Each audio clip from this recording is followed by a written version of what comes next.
की रेड। सराय ढेला स्थित कोयला आउटसोर्सिंग कारोबारी एलवी सिंह और उनके भाई कुंभनाथ सिंह शांति भवन में गणेश अग्रवाल, हेमंत गुप्ता, शक्ति मंदिर रोड पर व्यापारी दीपक पोद्दार सहित कई हार्डकोर कारोबारी और बीसीसीएल अधिकारियों के ठिकानों पर जारी है। और ये एक्सक्लूसिव तस्वीर भी टीवी स्क्रीन पर आपको दिखा रहे हैं। निरसा के चिरकुंडा और मैथन में भी दबिश दी गई है। छापेमारी में रांची से भारी मात्रा में कैश जब्त हुआ है और ये मामला कोयला चोरी और सरकार को करोड़ों के राजस्व हानि से जुड़ा हुआ बताया जा रहा है। सुरक्षा में अर्धसैनिक बल की तैनाती भी की गई है। और ज्यादा जानकारी के साथ न्यूज 18 संवाददाता संजय इस वक्त हमारे साथ सीधे फोन लाइन पर जुड़ गए हैं। संजय, धनबाद में कोयला घोटाले की जांच के तहत ईडी ने कार्रवाई की है। फिलहाल क्या क्या सबूत बरामद हुए हैं, क्या कुछ जानकारी है आपके पास?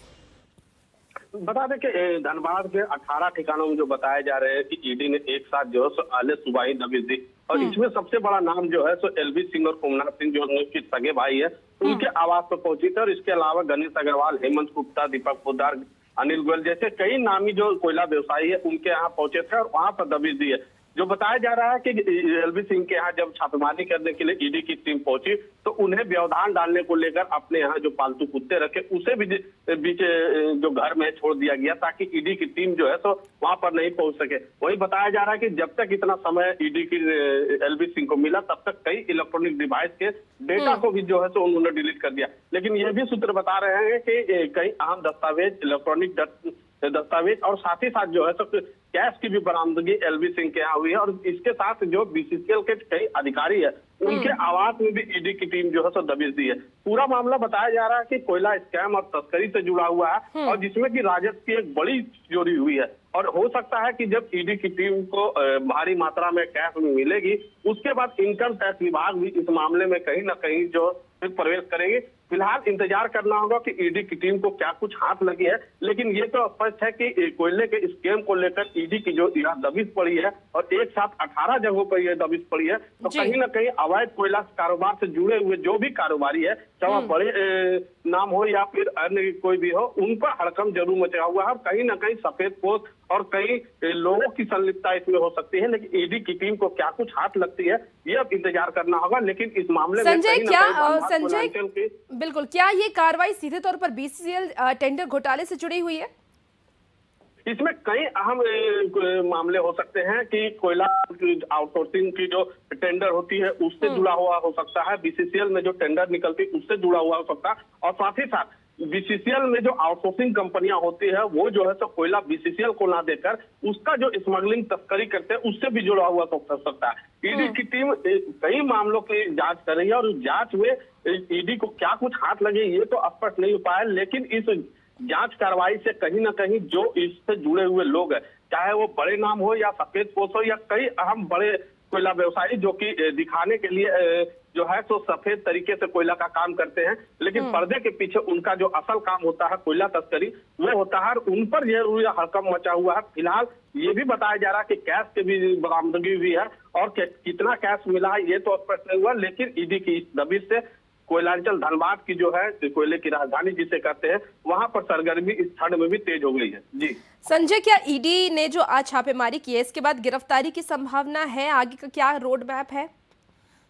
फिलहाल तो सबसे बड़ा टारगेट एलवी सिंह और कुंभनाथ सिंह को देखा जा रहा है और अगर कई अहम दस्तावेज कोयले के स्मगलिंग तस्करी से लेकर या कुल आवंटन को लेकर मिलते हैं तो ये भी हो सकता है कि एलवी सिंह या कुंभनाथ सिंह पर जो है सो शिकंजा ईडी की टीम कसेगी और ये भी हो सकता है कि या तो उसे गिरफ्तार करेगी या फिर उसे समन भेजकर पूछताछ के लिए उन्हें अपने कार्यालय में बुला सकती है। जी ठीक है संजय, आप नजर बना के रखिए, अपडेट आपसे लेंगे। बहुत शुक्रिया जानकारी के लिए।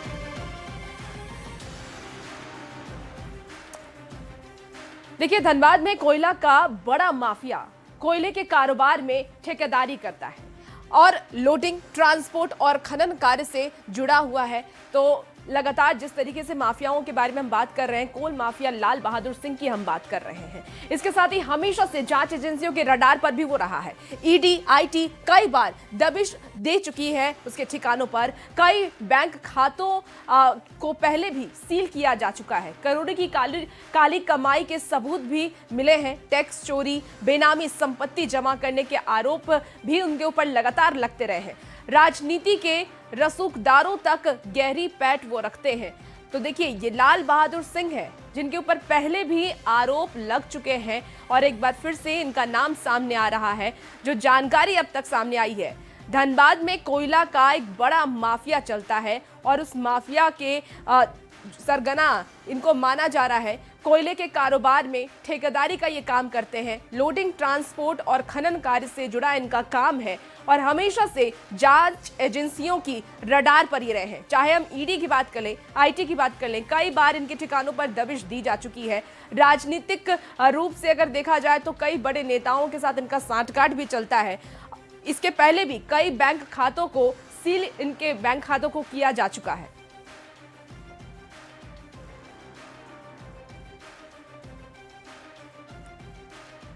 तो वहीं दुमका के जामा प्रखंड के सेजाकोडा आवास पर कोयला कारोबारी अमर मंडल के आवास पर ईडी ने रेड जारी की है। कोयला से जुड़े मामलों को लेकर के अमर मंडल से पूछताछ की जा रही है। ईडी के 10 से 15 अधिकारी जांच में जुटे हैं। घर के बाहर सीआरपीएफ और पुलिस बल की तैनाती की गई है। झारखंड और बंगाल में ईडी की दबिश लगातार जारी है और इसी कड़ी में आज दुमका जिला के सेजागोड़ा गांव स्थित कोयला व्यापारी अमर मंडल के यहाँ पर भी सुबह 7 बजे से जो है ईडी की दबिश लगातार जारी है। तकरीबन जो है 10 से 15 अधिकारी की टीम जो है वो इस आवास पर गए हुए हैं और लगातार कोयला से जुड़े मामलों पर जो है लगातार छापेमारी जो है चल रही है। अमर मंडल से पूछताछ की जा रही है कि कोयला से जुड़े जो भी जानकारी है उनसे पूछताछ फिलहाल की जा रही है और उनके ठीक आवास के बाहर जो है सीआरपीएफ की पुलिस जो है सुरक्षा को लेकर लगाए गए हैं। किसी भी लोगों को जो है आवास के अंदर जाने से जो है वो मनाही है। लगातार तस्वीर लेने पर भी जो है यहाँ पर रोक लगा दी गई है। आप देख सकते हैं किस तरीके से जो है सीआरपीएफ की पुलिस जो है आवास के ठीक बाहर खड़ी है और सुबह 7 बजे से ही जो है यहाँ पर ईडी की टीम पहुंची हुई है और लगातार कोयला से जुड़े मामलों पर फिलहाल अमर मंडल से पूछताछ की जा रही है। अब ये देखने वाली बात है कि इस छापेमारी के बाद क्या कुछ सामने निकल कर आएगा। नितेश कुमार, न्यूज़ 18, दुमका। तो वहीं धनबाद में कोल माफिया पर ईडी की दबिश जारी है, जिसको लेकर के झारखंड में सियासी हलचल भी अब तेज हो गई है। बीजेपी ने इसे लेकर राज्य सरकार पर हमला बोलते हुए ये कहा है कि कोयला चोरी को लेकर के संगठित आपराधिक गिरोह काम कर रहे हैं। तो वहीं जेएमएम ने इसे जांच के बाद खुलासे की बात कही।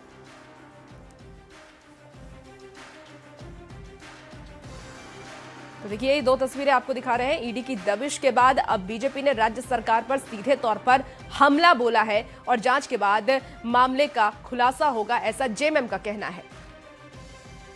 हेमंत सरकार के कार्यकाल में कोयला की चोरी तो सबसे आम चोरी हो गई है साहब। एक संगठित आपराधिक गिरोह जो है वो धनबाद और सारे कोलफील्ड वाले एरियाज में कोयले की चोरी में लगा है और इन्होंने तो कोल इंडिया की जितनी अनुषंगी इकाइयाँ हैं उनके प्रोडक्शन को पीछे छोड़ दिया। अवैध कोयले का जो है और जो प्रारंभिक बातें आ रही हैं मीडिया के हवाले से, उसमें किसी बड़े पैमाने पर अरबों रुपए के टैक्स की चोरी की गई। अनुसंधान होने दीजिए, तभी कुछ बोलना उचित होगा। कौन वो लोग हैं जिनके यहाँ छापे पड़े हैं, क्या बरामदगी हुई है, क्या इनपुट था। और मैं समझता हूँ संवैधानिक एजेंसी है तो उनकी हर कार्रवाई पर मीन मेख निकालना भी उचित नहीं होता है। देखिए, कोयला राष्ट्रीय संपत्ति है और इसकी रक्षा करना हम सबों का कर्तव्य है। ईडी भी केंद्र सरकार के अधीनस्थ है, कोयलवारी सारे केंद्र सरकार के अधीनस्थ है। तो अब छापेमारी हो रही है, कार्रवाई हो रही है, सामने आने दीजिए बातों को, तब पता चलेगा। अभी तो जिस तरह से अविश्वास लोगों में जांच एजेंसियों के प्रति बढ़ी है। देखिए, झारखंड के साथ ही पश्चिम बंगाल में भी ईडी की दबिश जारी है। कोलकाता में 24 ठिकानों पर ईडी की रेड हुई है। कोलकाता में रेड के दौरान ईडी को मिले कैश और गहने बंगाल के दुर्गापुर इसके साथ ही हावड़ा और पुरुलिया समेत कई जगहों पर रेड की गई, जिसके बाद कैश और गहने मिले हैं ईडी को। झारखंड में भी करीब 18 जगहों पर ईडी की रेड हुई है। तो कोलकाता के 24 ठिकानों पर ईडी की रेड हुई है और वो तस्वीरें आपको दिखा रहे हैं। ये 3 तस्वीरों के माध्यम से आप समझ पा रहे होंगे कि ईडी की ये दबिश कितनी महत्वपूर्ण थी। ये 3 अलग अलग जगहों की हम आपको तस्वीर दिखा रहे हैं। हावड़ा बंगाल की तस्वीर दिखा रहे हैं जहां ईडी की दबिश हुई, और अगर हम बंगाल की बात कर ले तो कोलकाता समेत 24 ठिकानों पर ईडी की रेड हुई है।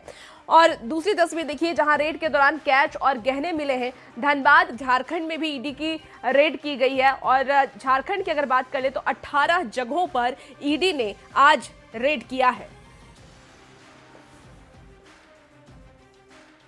तो आप खबरों में आगे बढ़ेंगे। देखिए, विधेयक को मंजूरी देने के मामले में सुप्रीम कोर्ट का एक बड़ा फैसला आया है। विधेयक मंजूरी पर सुप्रीम कोर्ट ने यह कहा है कि राष्ट्रपति और राज्यपाल के लिए समय सीमा तय नहीं की जा सकती है, लेकिन राज्यपाल अनुच्छेद 200 के दायरे से बाहर जाकर के किसी विधेयक को अनिश्चितकाल तक लंबित नहीं रख सकते। फैसले के बाद झारखंड में जेएमएम और बीजेपी ने इस पर अपनी अपनी प्रतिक्रिया दी है। क्या कुछ कह रहे हैं आपको सुनाते हैं। पहले के जजमेंट को मॉडिफाई करते हुए ये स्वतंत्रता दी है कि राष्ट्रपति और गवर्नर्स जो हैं उनको बाध्यता नहीं होगी किसी चीज़, किसी बिल को कि एक निश्चित अवधि के भीतर लौटाने की। हाँ, उन्होंने कुछ कंडीशंस रखे हैं कि अगर ऐसी आवश्यकता पड़ी रेयरेस्ट ऑफ रेयर केस में तो उसका वो सहारा लेंगे। लेकिन बहरहाल ये जो जजमेंट है सुप्रीम कोर्ट का, ये लोकतंत्र को और मजबूत करेगा। कुछ निर्देश भी दिए गए, स्वागत योग्य कदम है। साथ ही राष्ट्रपति महोदय के लिए कोई समय सीमा निर्धारित नहीं की गई। तो ऐसे में तमाम देश की जनता ये उम्मीद करेगी कि महामहिम राष्ट्रपति अपने विवेक का प्रयोग करते हुए बिना सरकार के दबाव में आए उचित निर्णय लें और त्वरित निर्णय लें। आपकी योजना, आपकी सरकार, आपके द्वार कार्यक्रम को अब सेवा अधिकार सप्ताह के रूप में मनाया जा रहा है और इसके रूप में बदला गया है। यह अभियान 21 से 28 नवंबर तक चलेगा। पलामू में वित्त मंत्री राधाकृष्ण किशोर इसकी शुरुआत करेंगे। शिविरों में जाति, आवासीय, जन्म मृत्यु प्रमाण पत्र, भूमि राजस्व आवेदन, राशन कार्ड और पेंशन सहित अन्य योजनाओं से संबंधित आवेदन लिए जाएंगे, जिस पर सियासत भी देखिए अब तेज हो गई है। बीजेपी ने इसे विफल बताया है। तो वहीं जेएमएम की बात कर लें तो जेएमएम कांग्रेस ने जनता के हित में इसे बताया है। क्या कुछ कह रहे हैं, आइए आपको सुनाते हैं। मशीनरी गांव ग्रामों में जाकर, प्रखंडों में जाकर, वहां के लोगों से मिलकर उनकी समस्याओं को जानते हुए उन समस्याओं का निराकरण करेगी और फीडबैक देना होगा आपको सीएमओ को।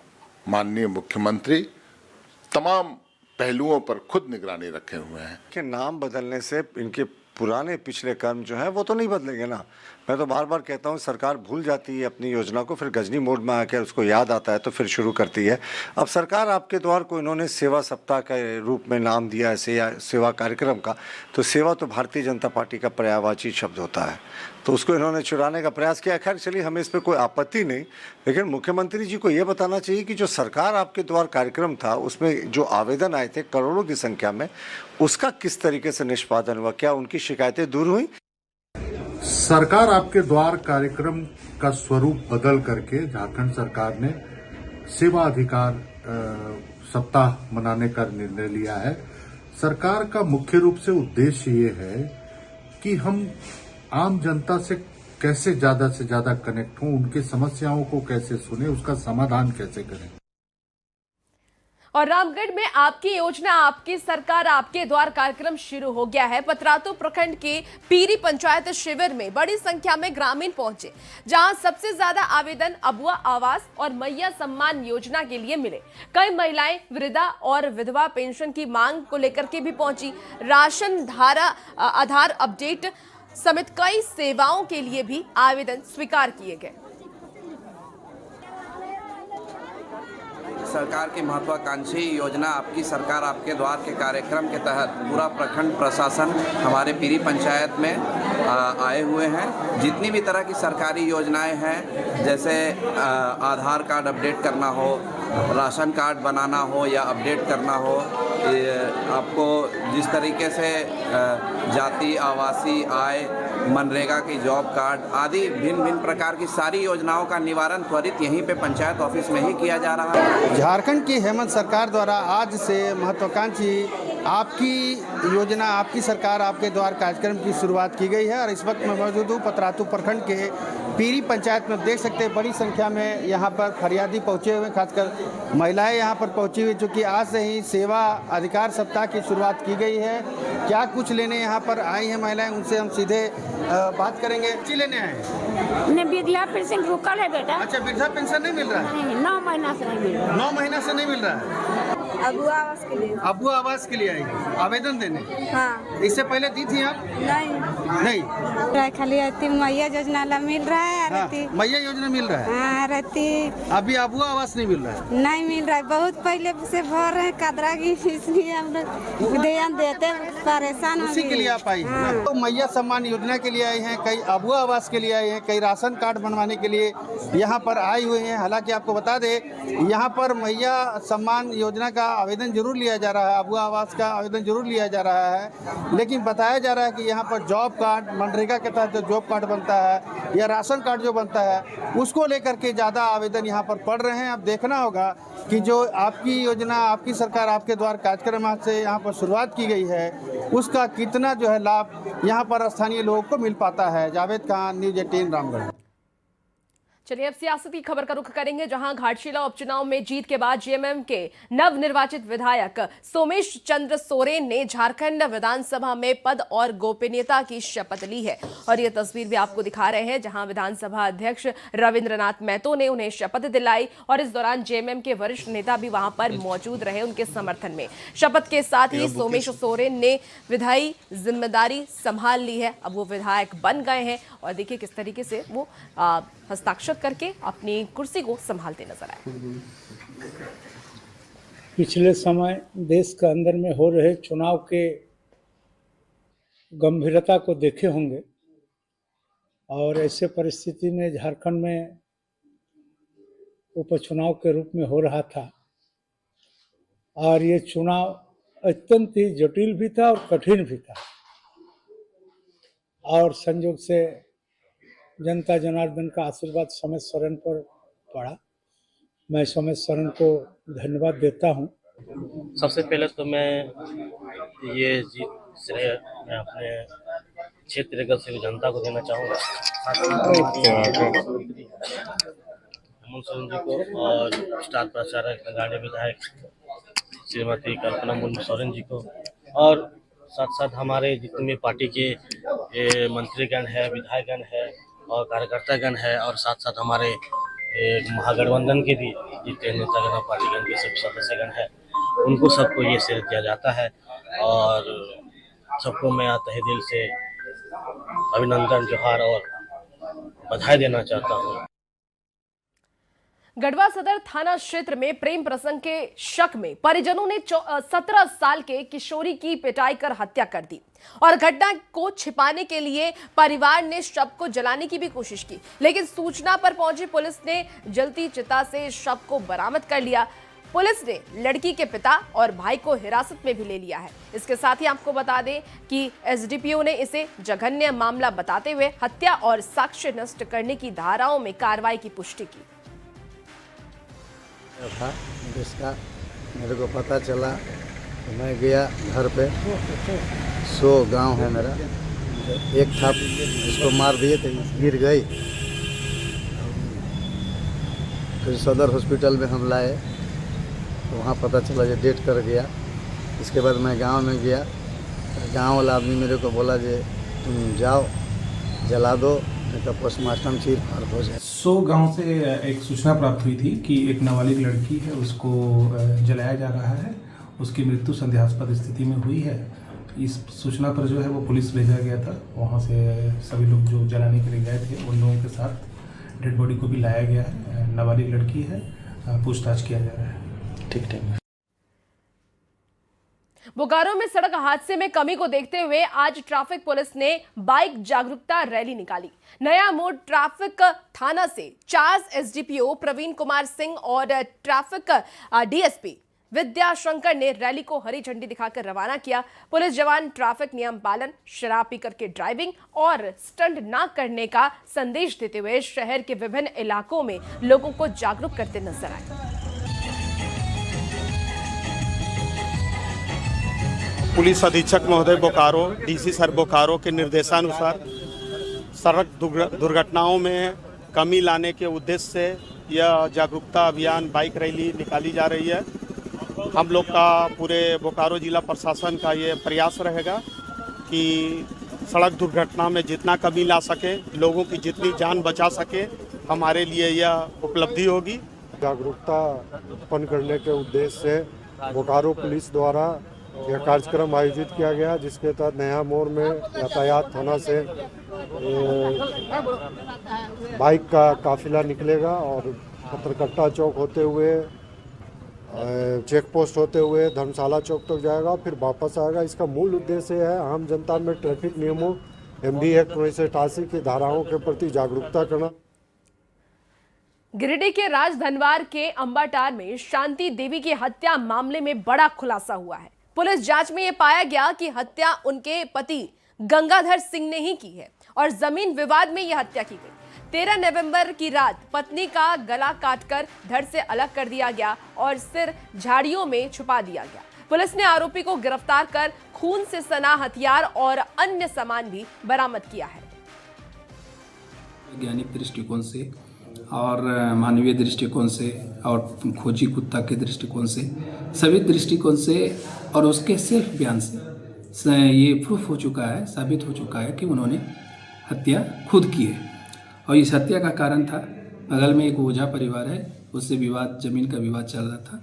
ये मानसिक स्थिति ठीक नहीं है, शराब के नशे में मानसिक स्थिति ठीक नहीं रहने के कारण ये उसको फंसाने के लिए अपनी पत्नी का हत्या करके शव को दूर फेंक दिया था।